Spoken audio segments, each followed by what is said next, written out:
rising. Trade is going to become more difficult under the circumstances.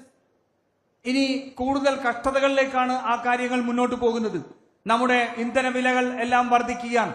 അത് സ്വാഭാവികമായ വിലക്കയറ്റം ഉണ്ടാകും.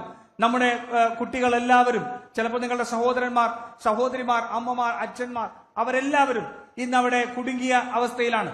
അവരുടെ ജീവിതം വലിയ ബുദ്ധിമുട്ടിലേക്ക് മാറുന്ന സാഹചര്യത്തിലേക്ക് പോകുന്ന കാര്യമാണ് നമ്മൾ കാണുന്നത്.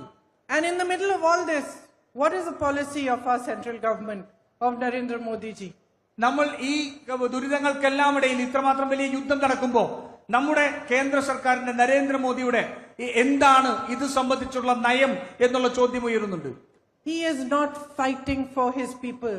He is not fighting for India. He is not standing up for India. All he is doing is bowing down to America, bowing down to Israel. Narendra Modi നമ്മുടെ രാജ്യത്തെ ജനങ്ങൾക്ക് വേണ്ടിയല്ല പോരാടുന്നത്.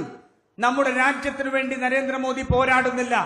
അദ്ദേഹം ചെയ്യുന്നത് അവിടുത്തെ നേതാക്കന്മാരുടെ മുന്നിൽ, യുഎസിന്റെ ഉൾപ്പെടെയുള്ള നേതാക്കന്മാരുടെ മുന്നിൽ തല കുമ്പിടുകയാണ് നമ്മുടെ പ്രധാനമന്ത്രി ചെയ്യുന്നത്. He has handed over energy security to America.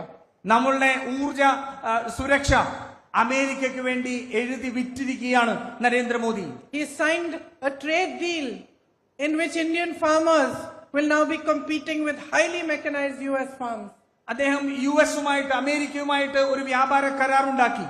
ആ വ്യാപാര കരാർ പ്രകാരം നമ്മുടെ രാജ്യത്തെ കർഷകർ ഇനി യുഎസിലെ, അമേരിക്കയിലെ ഏറ്റവും വലിയ സാങ്കേതിക പരിജ്ഞാനമുള്ള കർഷകരുമായിട്ടാണ് മത്സരിക്കേണ്ടത്. And we are going to be forced to buy 9 lakh crores worth of American goods.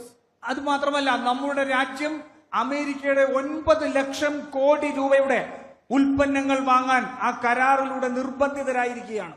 We are even told who to buy our oil from, how to buy it, when to buy it, when we can buy it, when we can't buy it. നമ്മളുടെ